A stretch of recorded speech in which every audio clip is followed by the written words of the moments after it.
नमस्कार YouTube family, कसे आहेत? मजेत आहेत ना? चला तर म्हटलं आपल्या ब्लॉगला सुरुवात करू. सगळ्यांना श्री स्वामी समर्थ. तर बघा गाडीवर एवढी हवा लागत होती आणि सकाळचे 9 वाजलेले होते. 9 वाजता मी ब्लॉगला सुरुवात केली. सकाळी पटापट कामं आवरली, मुलांना त्याच्या अंकलच्या घरी सोडलं आणि आम्ही चाललोय लग्नाला. तर लग्नाच्या ठिकाणी आलो, म्हणजे लग्नाचं जे गाव होतं ना त्या गावाला आलो. पण आम्ही येत ना माझ्या मामबहीण राहते तिथे, मामबहिणीच्या घरी आलो. तर बघा मामबहिणी पण खूप आग्रह करत होती, असं येत नाही पण आता लग्न येतं, तुम्ही येता येतं या या. तर माझ्या मामबहीणच्या घरचे शिक्षक होते. तर मामबहीणच्या घरी आलो आणि बघा मस्त छानसा असा तिचा हॉल आहे. बाहेर मोठंच कंपाऊंड होतं आणि कंपाऊंडमध्ये पण खूप छान अशी फुलांची झाडं वगैरे लावलेली होती.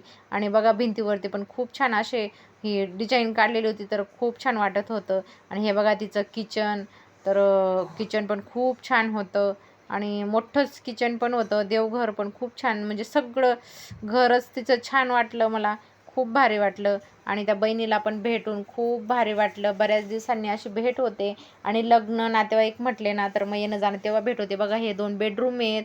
हा हे समोर टॉयलेट बाथरूम आणि बेसिंग होतं. बेसिंगमध्ये तिचे पप्पा हातपाय धुत होते आणि हा वरती जाण्याचा जिना होता आणि तिचे पप्पा हातपाय धुत होते. आणि बघा मी हॉलमध्ये आली, आमचा नाश्ता पाणी झालं आणि नंतर आम्ही गप्पा मारायला बसलो.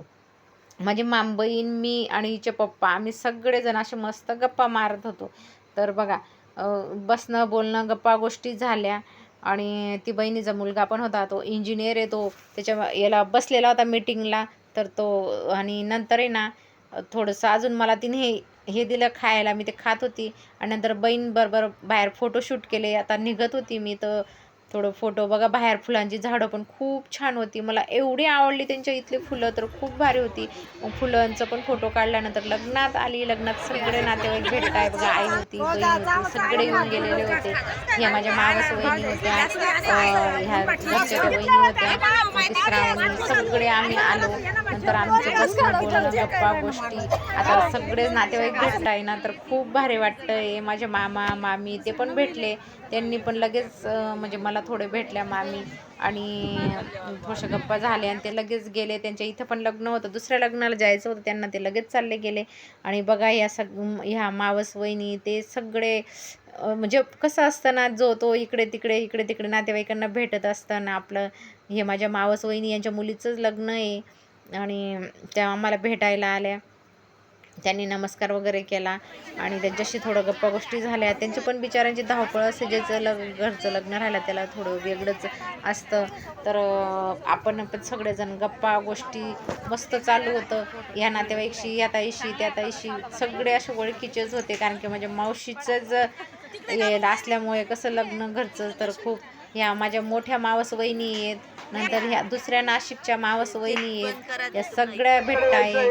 आणि ते सगळे भेटायला आले आणि गप्पा गोष्टी झाल्या, थोड्या बसल्या आमच्या जवळ आणि आपल्या सगळ्यांच्या गप्पा झाल्या. आणि आता आली नवरी. नवरदेव बघा मस्त छानसं असं लग्न होतं. लग्न पण खूप छान पद्धतीने झालं. जेवण पण खूप भारी बनवलेलं होतं आणि भरपूर प्रकारचे ॲटम पण होते जेवणामध्ये.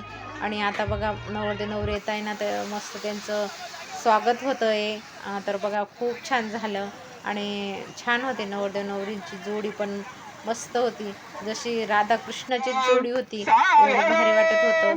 आणि बघा आता लग्न म्हटलं ना तर थोडी धावपळच असते आपली, जाण्या येण्याचा प्रवास वगैरे.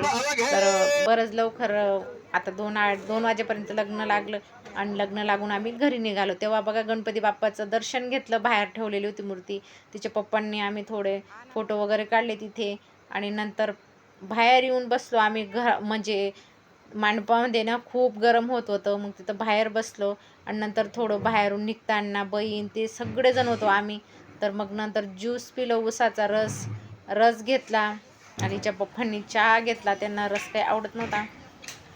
तर आम्ही सगळ्यांनी रस वगैरे पिला आणि आता सगळे घरी जायला निघालो. सगळे मोटरसायकलवर असल्यामुळे 2, अडीच पावणे 3चा टाईम होता, त्यामुळे कसं उन्हातच निघालो ना, तर थोडंसं रस वगैरे पिऊन घेतला, मग बरं वाटेल. मग एकदारचं बसलं गाडीवरती तर घरी जायचं होतं, त्यासाठी ना आम्ही सगळेजण असे निघालो होतो. बघा रोडावरती जात होतो, एवढं हवा होती ना आणि उन्हाचं पण खूप असे चटके लागत होते.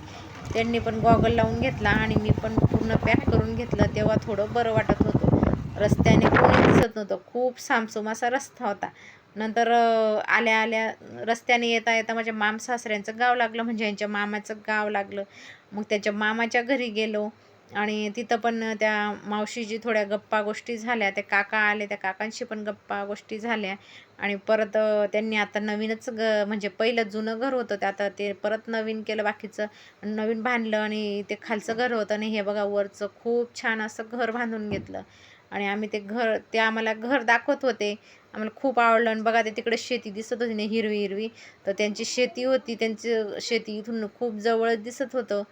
आणि बघा मस्त पितळाची छानची अशी भांडी, तांबे पितळाची भांडी ठेवलेली होती. इथं ते मुलाचं सगळं हे होतं, अभ्यास करण्याचा रूम होता. नंतर बघा हे पण सगळं वरती पण हे करून घेतलेलं होतं, बेसिंग वगैरे. आणि खाट होती.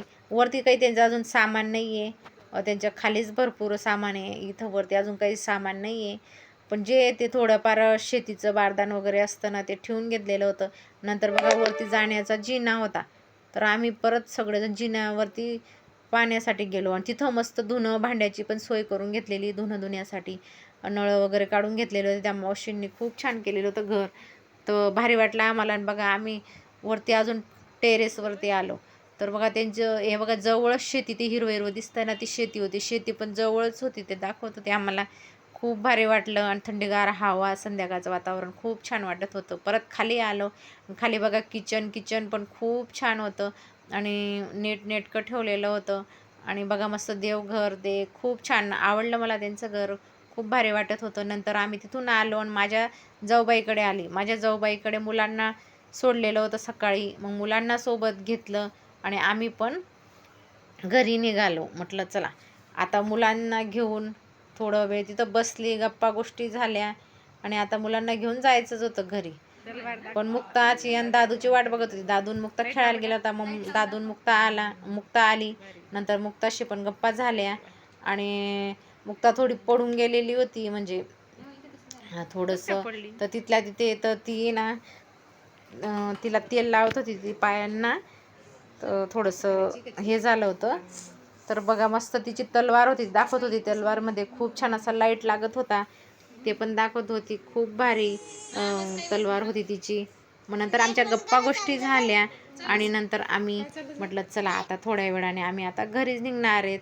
तर घरी आलो आणि घरी आता बसली. 7 वाजून गेले होते आणि मी खूप थकल्यासारखी झाली. आजचा ब्लॉग इथंच थांबवते. कसं वाटलं ते कमेंट करून सांगा.